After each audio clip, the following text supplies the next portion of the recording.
Hello, this is Mr. Jarrett, and in this video tutorial, I am going to get you started on working on your cartoon portrait. So my directions here say that in this activity, you're going to build your skills in Illustrator by working on multiple layers using the pen tool, the pencil tool, which may be new, the width tool, the reflect, you may or may not use that. You're definitely going to do constant color changes, maybe even creating groups, and especially seeing the fine details within the image. So here's an example of one that I did. I just recently watched a movie with Jack Black in it, so when I decided to do one of these as an example, I just kind of chose him. So you can kind of see the original photo, and this is how mine turned out. I know I could most certainly put a lot more detail into this. For instance, his beard is all one color, his hair really lacks detail. I noticed the other day that he doesn't actually have eyelashes.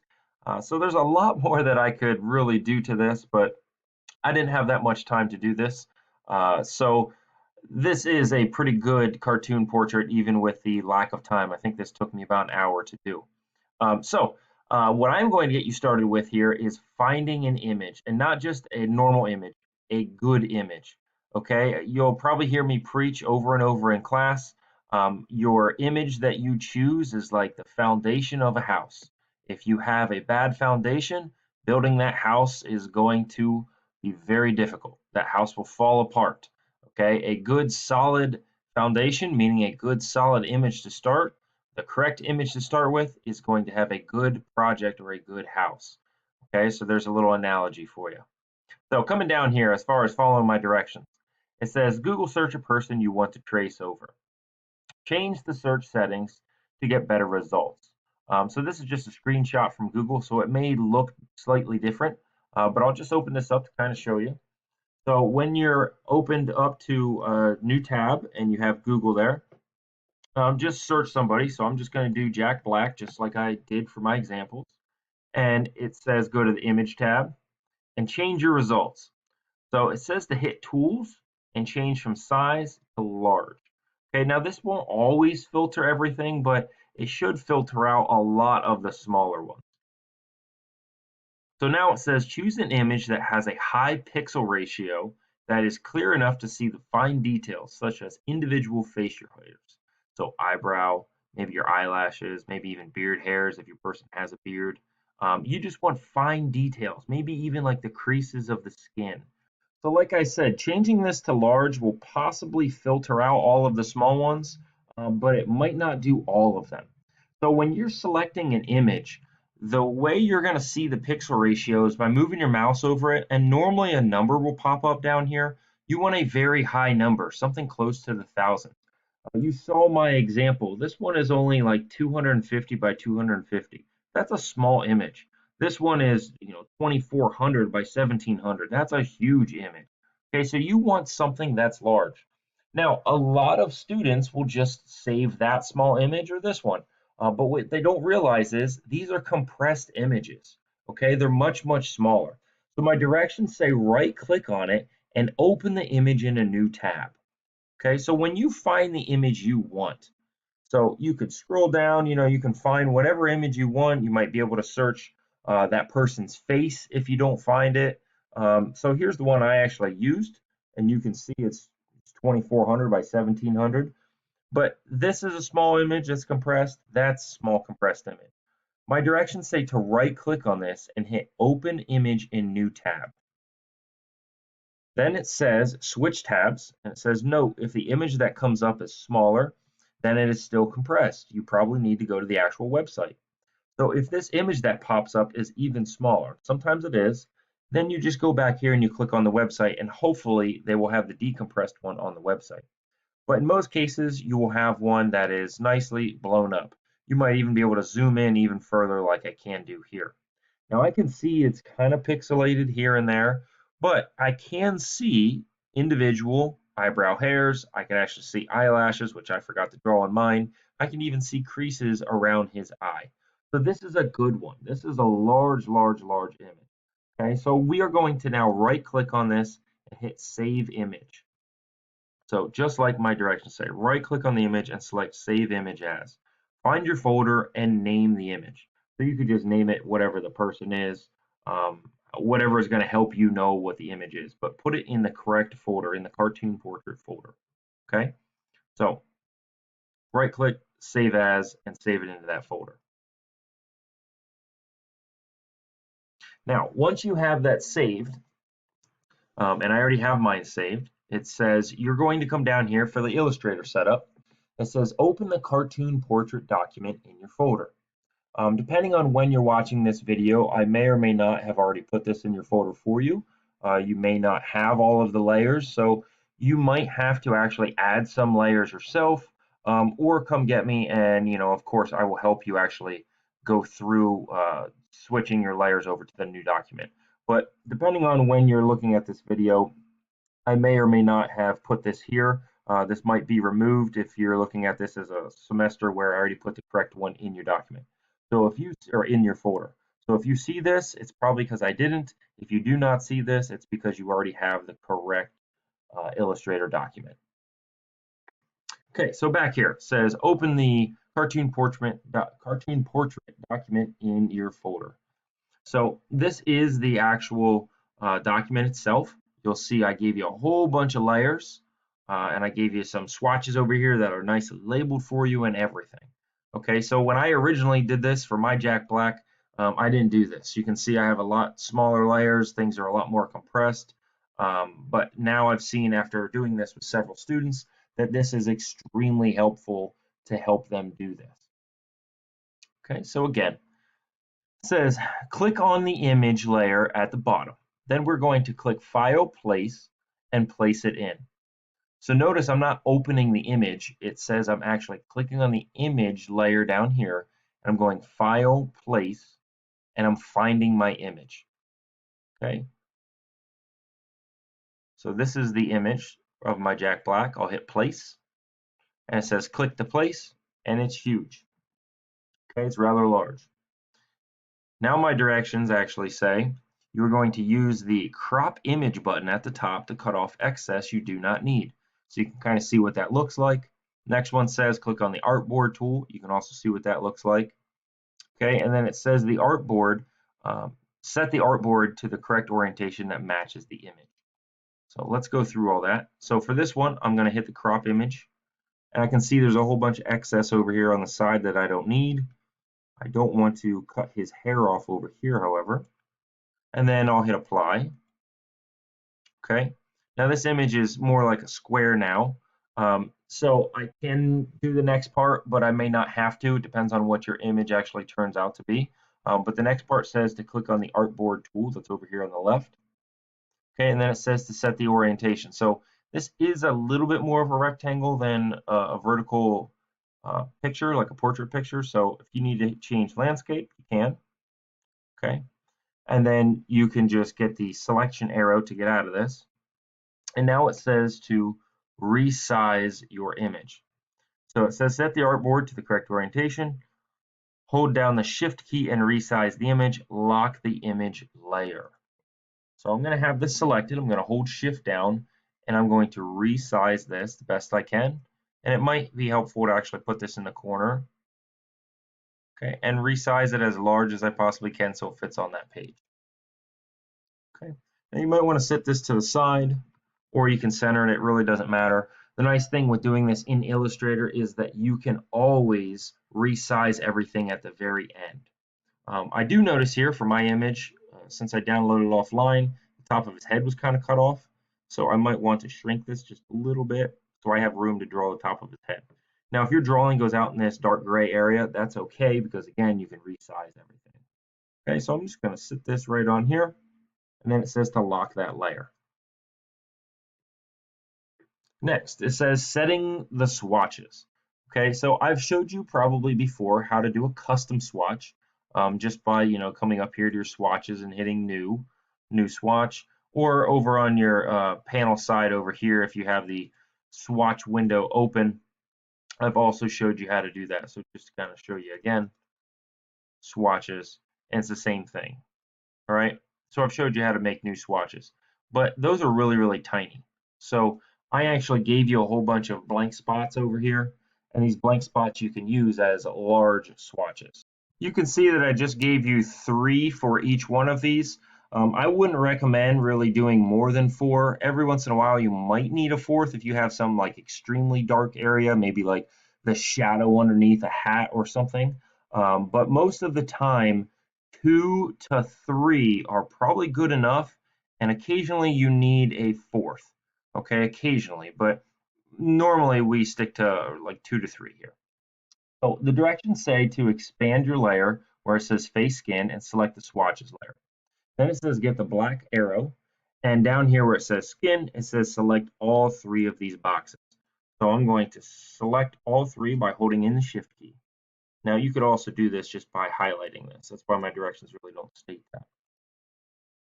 Next, it says use the eyedropper tool to choose a base medium skin color. So what do I mean by that? Well, when I look at his face, I can see that there are some highlights right here where the light hits. There are some shadows underneath his hair, but the normal tone of his skin is somewhere right around in here. So that's what I'm going to try to eyedrop. So just kind of zoom in, and maybe you want to zoom in super, super, super far, because you can see a lot more pixels. You can see this is a lot lighter than this area up here. This area is kind of pink and dark. So maybe I want to select somewhere right around in here. If I zoom out, does this color right here look similar to his face? You know, if you chose a black one or a darker one in here, like every once in a while your eyedropper would land on a jet black pixel in here that's just one single pixel, you know, and it's much darker than his skin, whoever's or her skin, whoever you're doing here. So you want to make sure that this looks like a normal skin tone for the person, okay? And I think it does for me. So you can see it made all 3 of those that same color. Now coming back, it says select only the first square. That's the highlighted one. It says double click on the fill color, and like this right here. And it says use the color picker to select a highlight color. So I'm going to just only select this first one. Okay, so I might have to like deselect the rest of them and only select this first one. Double click on the fill, and now I'm in my color picker, and I need to move a little bit closer to the white for a highlight. So I'm probably going to go up on an angle somewhere up in here, you know, and I can see what it previously was and what it looks like now. So that looks a little bit better, okay, as I can see. And then next step says we're going to pretty much repeat this. So it says select the third square, that's the one that's shadows, double click on the fill and use the color picker for the shadows. So it's the same process. Okay, select that one, double click. This time I need to get closer to the bottom, closer to that black. So if I move down, okay, and if I hit the OK button, now you can see I have a variation of these 3. Now you could use the eyedropper to pick all 3 of them, but I think a lot of time when you do that, it just gets too much variation and it looks very, very fake. So this is an easy way of doing this because this is his skin color or her skin color, whoever you choose to do. And then you know you have a highlight and a shadow. Okay, and of course you can always change this if you really want. So that is setting the swatches. Now, the next thing you'll see down here is it says steps I recommend doing in order. Now, these are just recommendations. How you choose to do your project is your choice, okay? How you really want to go about all of this is your choice. If you want to follow a YouTube tutorial, a YouTube video that you found, as long as you're ending with this, an end result of what I'm asking you to do, you know, in a cartoon portrait of the person, of a realistic person, and it fulfills the project requirements, hey, that's fine with me. So you'll see here that I wrote, these are not in the recommended order, but they can help you. So these are just some videos that I pulled offline that I just went through YouTube and I just said, oh, hey, look, there's another cool video. I clicked on it, maybe watched it for 5 seconds or more, and said, yeah, this might be helpful. And I copied and pasted the link here. So I found a couple for girls, I found a couple for guys, you know, maybe a couple for hair. I didn't find all different types of hairstyle. It's just whatever I found on YouTube really quick. I found a couple for eyes, which is the big thing here. And I actually found a professional graphic designer. He goes through part 1, 2, 3. He had a part 5, but I didn't find his part 4. So you might see those other ones up here as well when I do find those. So here's my breakdown though, when I did this. So this is the image I have right now. First I did the skin, then I did his hair, and you see the skin doesn't look real good, okay, but his hair covers over all of that. Then the facial hair covered over the rest. Okay, his nose is just little details. The mouth, since he barely had a mouth, was just a small little sliver. His eyes, okay, were on here, and I followed one of these tutorials. And then I did a simple background. So bringing it down even further. Now these layers are a little bit different than what your layers are going to look like if you're using my actual tutorial, but I'm sure you can, or my Illustrator document, but I'm sure you can kind of figure this out here. You'll have your swatches, your highlights, your darks, your base. So you'll see the big thing that I recommend doing is anywhere you can hide an edge of something you're tracing underneath another layer, meaning in this case, his face, okay, I could hide it underneath that hair, and I knew the other edge was going to hide underneath his beard. I did so. So I made his base color all one big shape. Now, if you have a picture that has ears, mine does not. You have a picture that has a very clear neck, mine really doesn't. Okay, you might want to do the face, the ears, and the throat all on separate layers. And you can see I probably even gave you that. So here is your face, here's your ears, here's your throat, and you'll see underneath that that I have multiple layers for you. Okay, so I would recommend doing that, breaking it up if you can. If you need to, you might not need to. But you'll see this is really going to start to look like an ugly Halloween mask that really has no hair, no paint on it. It's just kind of like blah skin color. Okay, you're not going to like it at first. It takes a while until this actually starts to look like a person. So you're going to put in your medium colors, your dark colors, your highlights, okay, in the spots that you see that. And you can do that with the pencil tool. So here's how I would do this. Okay, so I'd come back in here. I'm going to switch over to my base layer. And like I said, I can hide this. Now, if I have a picture, and here I'll pull up an example of a picture of one that I'm currently doing with the class that I'm working with. Um, so they picked a famous soccer player. Okay, you probably know who that is. So what they did, or what I had to do when they chose this image, what I had to do is I could not actually hide the outline of his face because he doesn't have a beard. So this outline right here, I had to be perfect on. His jawline, I had to kind of just guess because I was going to come back and do his throat later on. But when I got back up here where his hairline is, I could hide it again. So as you can see, with this. I have my swatches over there. Here's my skin color just for that face alone. So if I only have the face on, if I turn his ears off, you can see that is a nice, crisp, clean outline. And I kind of guessed on the jaw.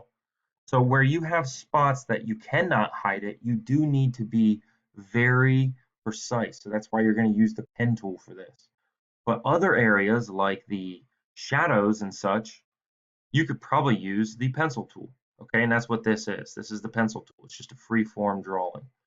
So going back to this, here's mine. Again, you can see if I start to turn off some of this stuff, you can see how my face looks. It's just blah. It's really nothing special. Okay, so to do that face for you, I'm going to be on my base layer to start. I'm going to get my eyedropper tool, and here I'll select my base color. Then I'll just come over here and I'll get my pen tool. I'm going to start up inside this hairline. And since I can hide his hair, or I can hide his skin behind his hair, I can kind of just follow on the outside. Now, since this is starting to fill in, it's going to be really hard to see what I'm doing. So if you just temporarily change this to a stroke, it's going to make it a lot easier for you. So again, if you have a spot that you do not have any hair to hide this behind, you're going to need to actually follow that face crisp and clean. So I can hide all mine behind the hair. So now I can flip this over to a solid fill, and it's really hard to see the highlights and shadows. So I would turn this off, switch to maybe the highlights, and now I'm going to kind of get my highlight color, so eyedropper, and select that big one. Instead of using my pen, which you're most certainly welcome to use your pen, I'm going to use my pencil tool, and that's right here underneath the shaper tool. And the pencil tool is just quick and easy to draw with. This is a lot easier if you have a Wacom tablet, but we don't have those. So I can kind of see I have a highlight that comes down here, it sticks out, kind of pokes back up in here. So I'm just going to roughly do this. And again, if I can hide this shape somewhere behind the skin or behind the hair rather, then do so. Okay. So you would just kind of continue around. And if that's a little bit too big, I'll come back later on and I'll adjust this. And when I say later on, I mean like later on once you get a lot more detail in this, you're probably going to realize that a lot of your highlights and shadows need to be improved. So for right now, don't sit here and kind of get stressed out about this. You're just doing the basics of all of this. Okay, so you can kind of see I'm just going through, picking some different highlighted areas out. So if you mess up like this, it's no different than the pen tool. You can just kind of click this, you can drag them around, you can even delete one.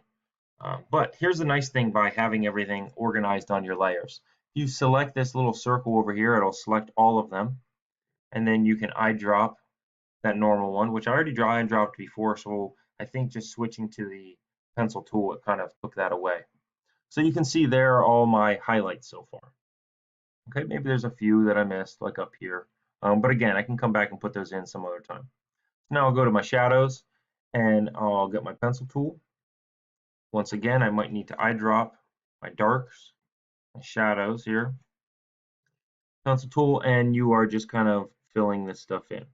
Now you'll see right here on his face, there's this real dark crease. That dark crease, I would actually draw in the details.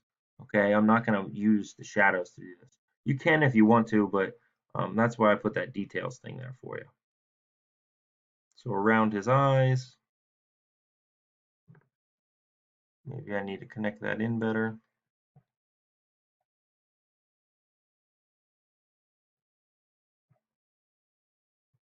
Underneath his hair, he's definitely going to have a whole bunch.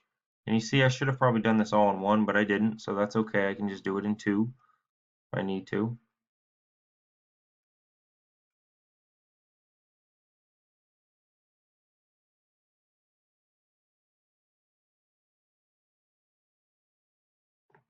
And all of this other stuff down here around his nose and wherever you're going to have shadows, you're definitely going to have to come back here and maybe with the pen tool and even do those. You'll have to tweak this stuff later on.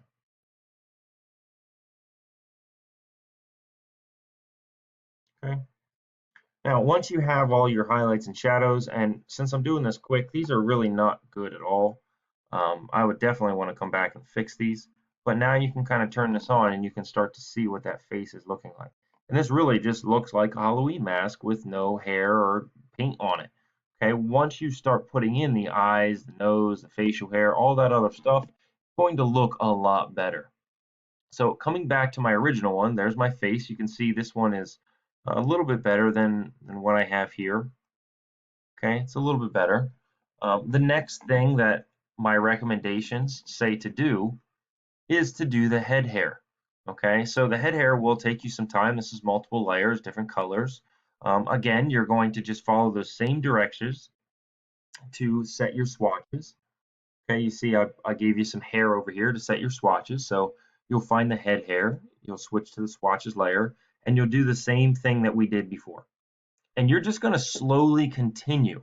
You might need to turn off the face, you might need to turn off different layers here and there, but you're slowly going to work on this, and bit by bit, this is actually going to start looking like a real life person. So this definitely does take you time, and that's why I'm giving you a lot of time to do this. Feel free to get up, talk to other people in the class, see how they did things. You might even find that somebody's doing the same person as you in the class. But you can also Google search, look on YouTube, look if you can find other tutorials. So you'll be able to see down here of my breakdown. It's my nose, how I did my nose, it's a lot of lines. My mouth is, I would say, pretty pathetic, but he barely had a mouth. I can make it a lot better. I can most certainly make his eyes a lot better. This is just a quick tutorial that I found. Eventually, I'm going to show you how to do the backgrounds. That'll probably be another tutorial. And here's some internet examples that I found, some good ones. So again, somebody did, another person, so Will Smith. You see how they broke down all of the different colors. And here is their beginning and final one. This is a fantastic one. If you want to change the color scheme, so I would only recommend doing this if you are super artistic and very, very good with understanding shapes and colors and you're good at Illustrator so far. So I would kind of shy away from this because this is tough to do, but you can most certainly change the color scheme. And if you go on my website and you scroll down, you'll see some student examples of previous examples that students did for this project. So hopefully this video helped you get started with this project. Um, have faith and just be patient with it. It will take you some time. But check back for the background video of how you actually do that.